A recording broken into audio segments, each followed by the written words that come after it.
Nós vamos falar sobre o tema que eu coloquei, Ele te chama a avançar. Deus tem nos chamados a caminhar e a seguir adiante, né?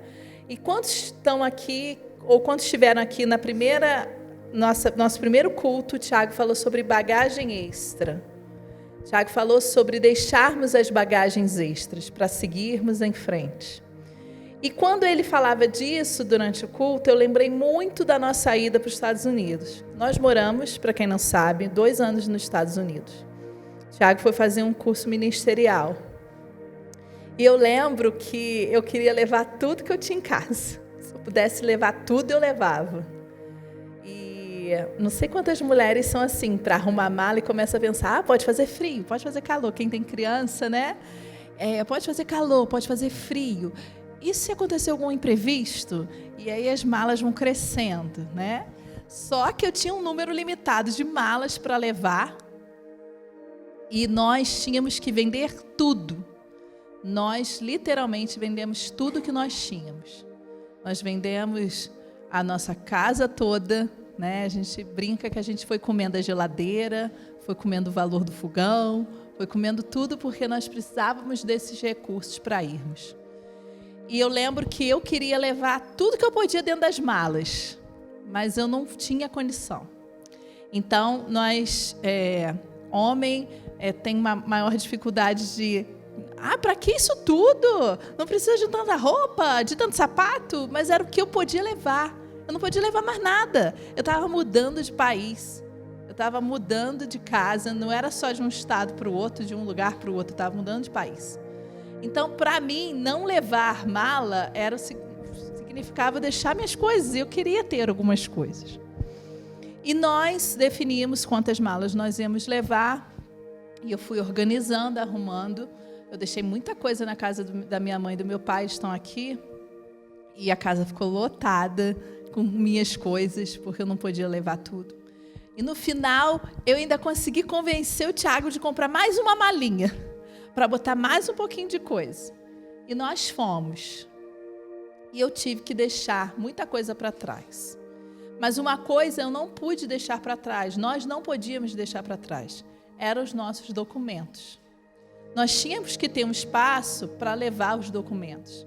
Nós tínhamos que ter um espaço para levar a nossa identidade, nosso passaporte, né? Nossa certidão de casamento, os documentos das meninas, as cadernetas de vacinação dela. Isso era importante, era a nossa identidade para chegarmos naquele país. Então, nós precisávamos deixar para trás coisas materiais, mas existiam algumas coisas necessárias que a gente precisava levar. E para o reino de Deus é a mesma coisa. Para a gente avançar no reino de Deus, muitas vezes a gente precisa deixar para trás alguns sonhos, algumas vontades, alguns projetos. Nós sempre desejamos servir ao Senhor. Desde novinhos, nós caminhamos na igreja durante muitos anos, ajudando na classinha, ajudando na dança, no louvor, no ministério com adolescentes, com jovens. A gente ia ajudando o Senhor. Mas nós sabíamos que ia chegar uma hora que Deus ia querer mais de nós. E quando o Tiago chegou com essa proposta de irmos embora, eu falei, o que é? Ir para os Estados Unidos? Como assim? Deixar a nossa casa, as nossas coisas? E aí, eu queria colocar na bagagem uma coisa que eu precisava deixar para trás, que era o medo. Não era o medo de arriscar ir, não era isso, porque eu sempre fui muito desprendida. Mas era porque eu ia para um outro lugar e eu teria que falar uma outra língua. Eu fiz curso de inglês durante muitos anos. Eu falava bem durante o curso de inglês. Eu fiz um curso intensivo que eu estudava de segunda a sexta, todos os dias, na aula. E dizem, né, que quando você está aprendendo o idioma, quanto mais você escuta, mais você vai ficando com aquilo na cabeça. E dizem também que quando você começa a sonhar com aquele idioma, você consegue entender que é exatamente aquilo que está acontecendo. Você está fluindo. Então, eu comecei a sonhar, e eu lembro até hoje que quando eu fui para uma aula, eu estava no ônibus, e estava dando uma música no ônibus e eu consegui entender a letra toda. Eu falei, uau, agora eu estou entendendo inglês. Né? Porque você às vezes compra uma blusa e não sabe nem o que está escrito. Então, uau, agora eu estou aprendendo. Só que os anos foram passando, não tinha com quem muito conversar, né? A gente habitua a falar português. E aí eu fui perdendo o inglês. E quando o Tiago disse, eu falei assim, como assim eu vou ficar num país sem falar a língua? E aí ele colocou o que ia acontecer. Ele ia ter que fazer como se fosse um retiro. Depois ele ia fazer uma viagem missionária de 13 dias fora e eu ia ficar sozinha com as meninas. Falei, tá doido, não vou conseguir não. Tiago, você vai conseguir. Eu falei assim, mas é muito desafiador. Mas eu precisava deixar de fora dessa bagagem o meu medo. E eu falei, então tá, vamos. Nós fomos e quando a gente chegou lá, quando eles começaram a falar, eu falei assim, o que eu estou fazendo aqui? Eu não entendia nada, gente, nada. Não lembrava de nenhuma palavra, não conseguia vir nada na cabeça, nada. E o Tiago lá falando, e eu falei, o que você está falando? E ele estava perguntando algumas coisas, a gente precisava saber algumas coisas, isso ainda não é aeroporto. E eu não estava entendendo nada. Nem falar oi, eu lembrava mais como falava. Como é que era mesmo? Bom dia, boa tarde, como é que fala? Eu não conseguia lembrar. E aí nós fomos para a cidade que a gente ia morar.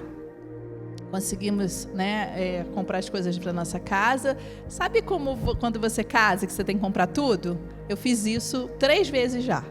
Quando eu fui embora, eu deixei tudo. Quando eu fui para os Estados Unidos, eu comprei tudo de novo. Quando eu voltei, eu comprei tudo de novo. Então, é como se fosse um recasamento a cada dia, cada vez. E aí, eu tinha um outro desafio, que era que o Tiago e as meninas iam estudar e eu ia ficar em casa. Eu ia ter que fazer as partes de casa, né?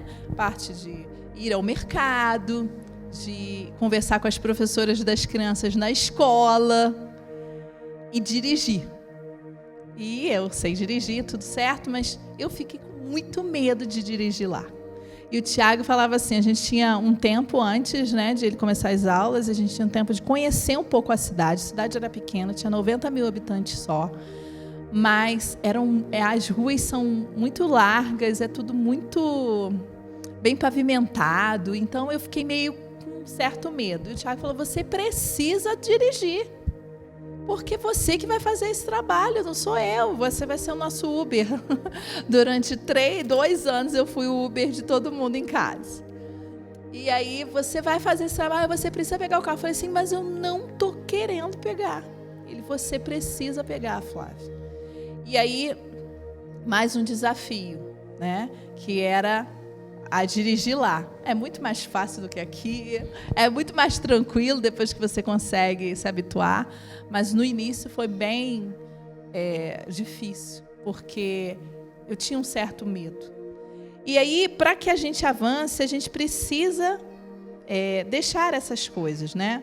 Vamos abrir Filipenses 3, do 13 e 14, os versículos 13 e 14.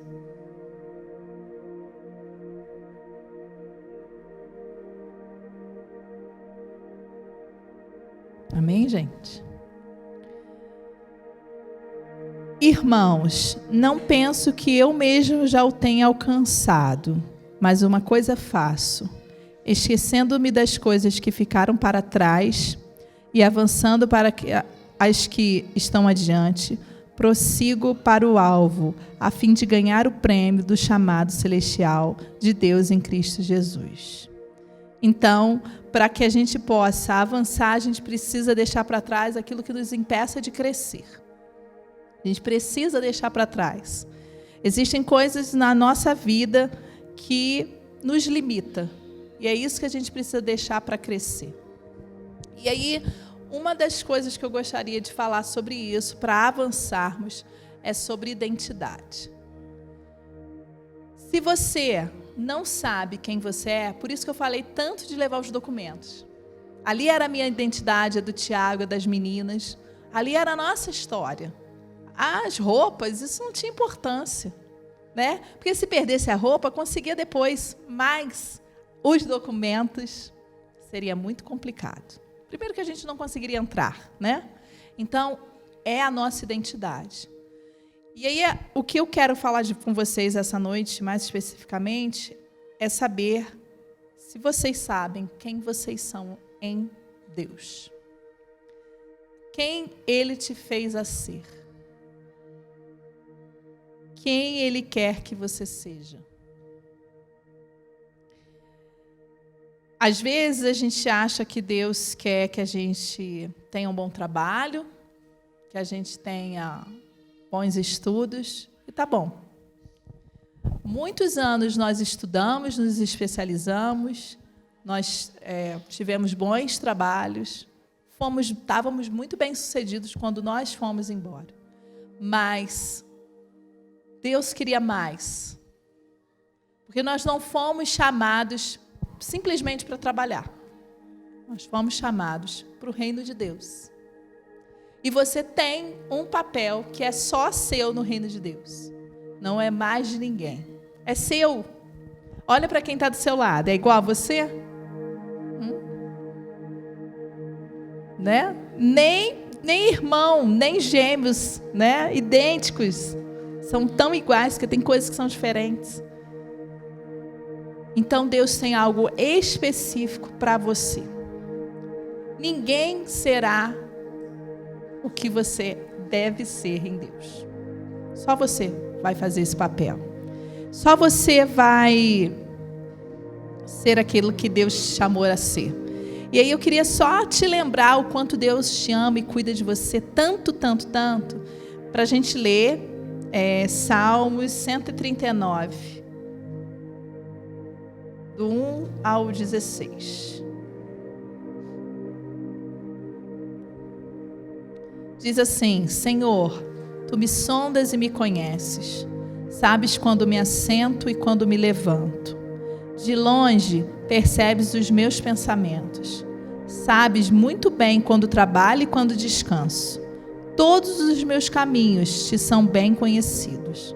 Antes mesmo que a palavra me chegue à língua, Tu já a conheces inteiramente, Senhor. Tu me cercas por trás e pela frente e põe a Tua mão sobre mim. Tal conhecimento é maravilhoso demais e está além do meu alcance. É tão elevado que não posso atingir. Para onde poderia eu escapar do Teu Espírito? Para onde poderia fugir da Tua presença? Se eu subo aos céus, lá estás. Se eu fizer a minha cama na sepultura, também lá estás. Se eu subir com as asas da alvorada e morar na extremidade do mar, mesmo ali a Tua mão direita me guiará e me susterá.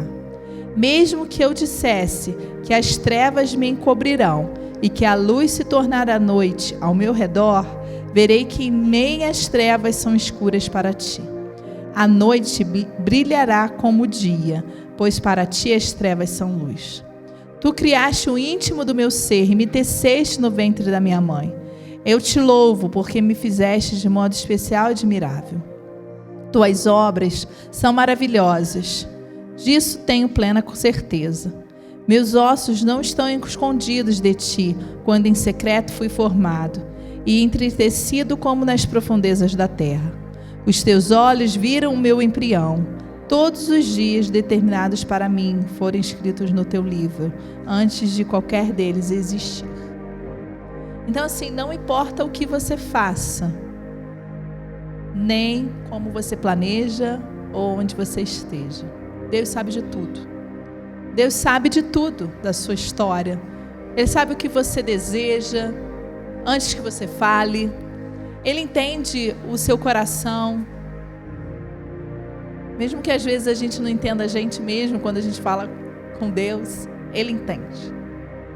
E é isso que esse texto mostra. Ele mostra que nós somos filhos. Essa é a nossa identidade em Deus. Nós somos filhos de Deus, filhos do Senhor. E aí a gente vai ler, que é o texto principal dessa noite. Nós vamos ver um texto muito conhecido, que é uma parábola muito conhecida de nós, para a gente entender esse amor do Pai. Vamos ler Lucas 15, do 11 ao 32. Vocês podem abrir?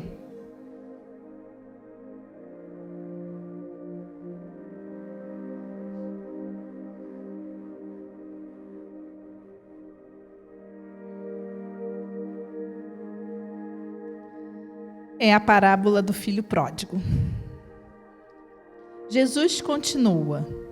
Um homem tinha 2 filhos.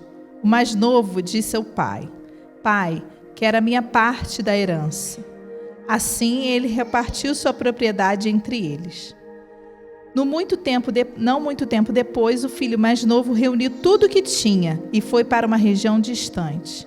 E lá desperdiçou os seus bens, vivendo irresponsavelmente. Depois de ter gasto tudo, houve uma grande fome em toda aquela região e ele começou a passar necessidade. Por isso foi empregar-se com um dos cidadãos daquela região, que o mandou para o seu campo a fim de cuidar de porcos. Ele desejava encher o estômago com as vagens de alfarrobeira que os porcos comiam, mas ninguém lhe dava nada. Caindo em si, ele disse: Quantos empregados do meu pai têm comida de sobra, e eu aqui morrendo de fome? Eu me porei a caminho e voltarei para o meu pai, e lhe direi: Pai, pequei contra o céu e contra ti.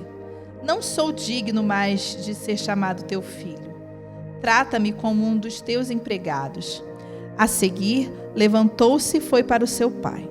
Estando ainda longe do seu pai, seu pai o viu e, cheio de compaixão, correu para o seu filho e o abraçou e beijou. O filho lhe disse: Pai, pequei contra o céu e contra ti.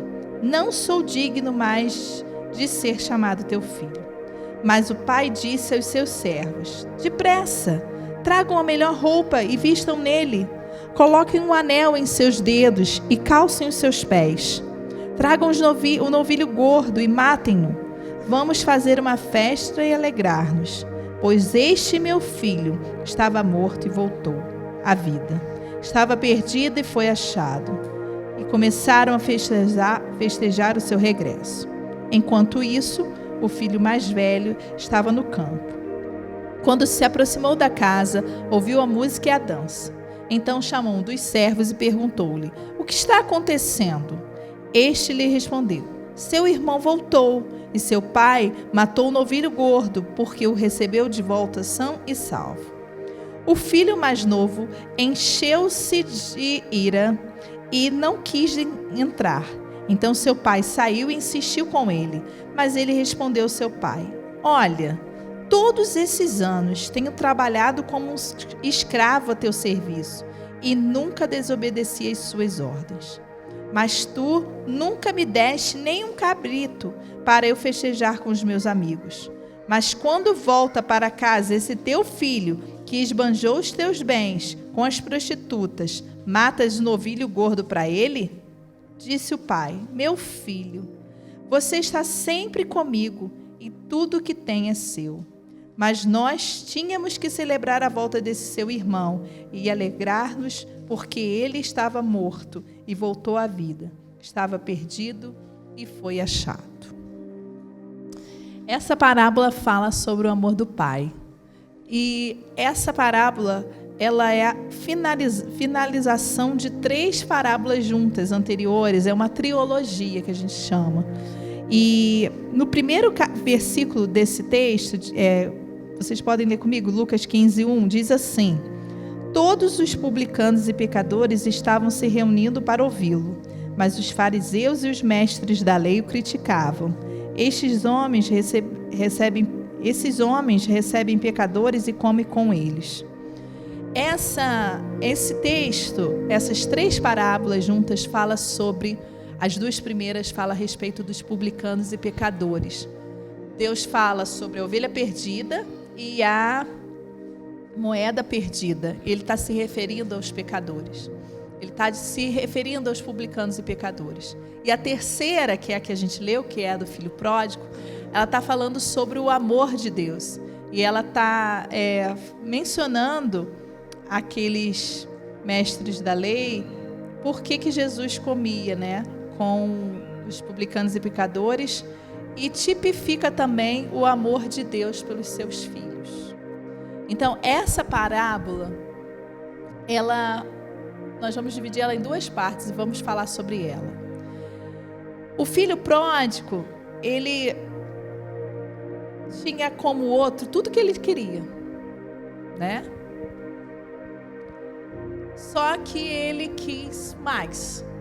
Então ele vai ao pai, ele pede ao pai tudo que ele tem de direito, o pai divide a herança, dá a parte dele, e ele decide e ele escolhe avançar em direção a algum lugar que não era um lugar que o pai dele gostaria que ele estivesse. Então ele vai avançar, ele vai seguir adiante um caminho que ele escolheu sozinho. Ele vai esbanjar, porque o significado do nome dele é esbanjador. Ele vai usar todos os recursos que ele tem para conhecer o mundo, para conhecer as coisas. E ele, no meio desse caminho, há uma grande fome nessa região onde ele vive. E ele se dá conta de que ele estava numa situação muito miserável. Ele tinha perdido tudo que o pai tinha dado a ele. E ele se tornou um escravo. Ele foi pedir emprego a um lugar. Quando ele chegou lá, ele tinha fome, não tinha o que comer. E aí ele lembrou, opa, meu pai, os empregados do meu pai comem melhor do que eu aqui. Eu vou lá para a casa dele e vou pedir que ele me aceite como escravo e servo, não como filho mais, para que ele me aceite e aí eu possa trabalhar e pelo menos ter a minha alimentação. Então aí entra uma outra coisa que a gente às vezes precisa entender. Deus está sempre disposto a nos perdoar. Que às vezes a gente, assim, acontece com a gente, é que a gente tem vergonha. O filho pródigo não teve vergonha de se humilhar e voltar a Deus, voltar ao Pai, né? Ele não teve vergonha de se humilhar e voltar ao Pai. Ele resolveu voltar, ele resolveu fazer o caminho inverso. E ao chegar, ainda longe, o Pai o viu. E o pai vai ao seu encontro. Chega perto do filho, o abraça e o beija. E ele fala, pai, eu pequei contra ti.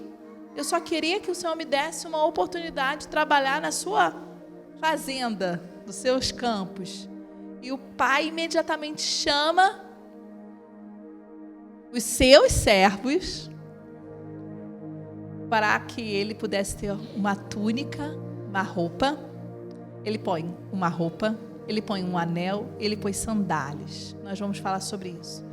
E isso significa que então ele estava como escravo, certo? Ele perdeu tudo como filho e ele se tornou como escravo. E aí existe uma simbologia por trás do que ele recebe. A túnica, eu não decorei, tá? Deixa eu ler aqui. A túnica, ela representava a classe social, né, que aquela pessoa pertencia. Então antes ele estava com uma roupa suja como escravo, e ao receber a túnica ele volta a pertencer àquela família. O pai o recebe de novo como filho, e aí ele recebe a túnica e ele retoma a posição de privilégio que ele tinha dentro da casa da família. O anel simbolizava a autoridade. Na época, os anéis tinham símbolo da família.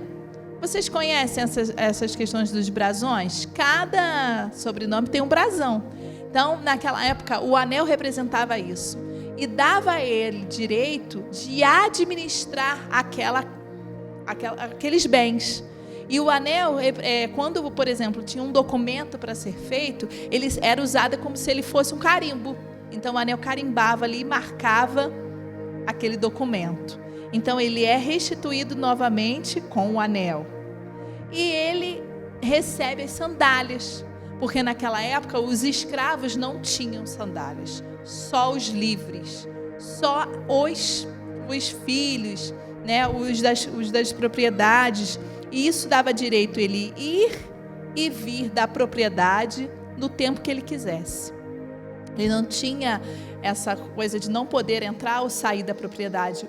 As sandálias permitiam entrada e saída da propriedade. Então, o pai estava muito feliz. O filho que ele sempre amou voltou. E é isso que Deus faz com a gente. Ele nos ama muito, muito. E Ele quer nos ver perto dele. Agora, mesmo, quando o filho pródigo fez as más escolhas dele, porque ele que escolheu sair, o pai o recebeu de volta. E o outro? O outro está aí, O outro filho, indignado, irado, porque o pai deu um novilho gordo para que o irmão fizesse um churrascão. Ele não recebeu nada. E ele diz, e eu acho muito interessante, como ele se posiciona. Ele se posiciona assim, no versículo 29. Ele fala assim: olha, todos esses anos tenho trabalhado como um escravo a seu serviço e nunca desobedeci às tuas ordens. Ele não estava como filho. Ele se via como um escravo. Ele não tinha a posição de filho. Não porque ele não podia, mas é porque ele não entendeu que ele era filho dele, daquele pai. Então, ele se via como escravo, servo. A única coisa que ele sabia fazer era obedecer às ordens. E o pai diz para ele: mas tudo que eu tenho é teu. Tudo que eu tenho é teu. Mas você nunca me deu um cabrito para matar e fazer um churrasco. Mas tudo que eu tenho é teu. E quantas vezes a gente não entende que a gente é filho? O filho pode entrar no quarto do pai a hora que quer, não é isso? O filho, as minhas filhas entram na hora que quer. Entra, deita na cama do jeito que a gente está. Se eu estou descabelada, se eu estou arrumada, se eu estou não sei o quê, ela está ali perto de mim, elas estão ali, elas têm acesso.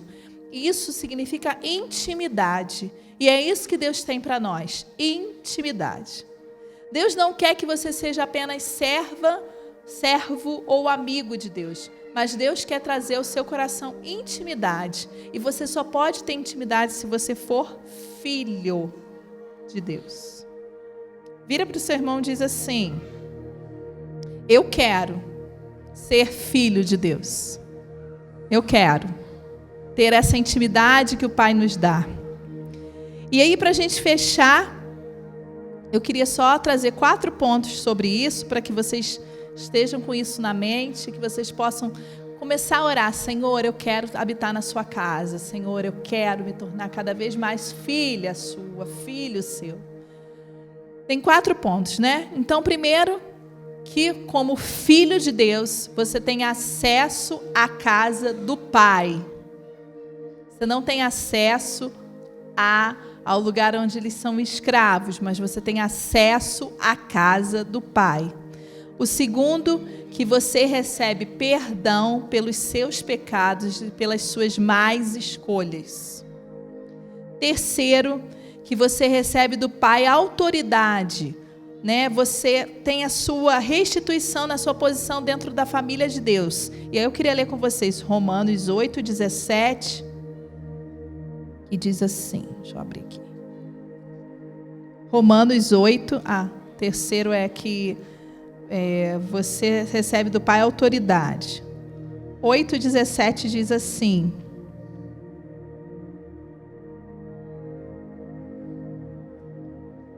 se somos filhos, então somos herdeiros, herdeiros de Deus e co-herdeiros com Cristo.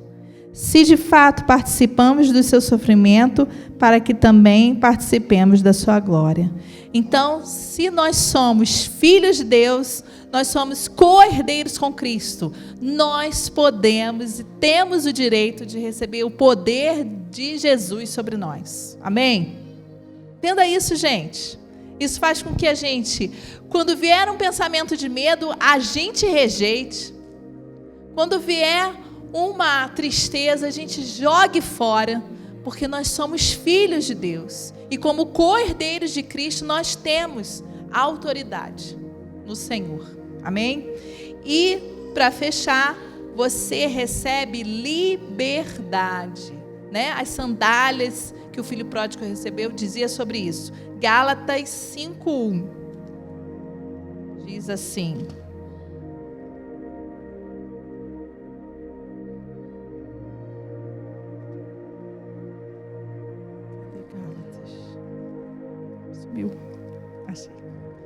diz assim: foi para a liberdade que Cristo nos libertou.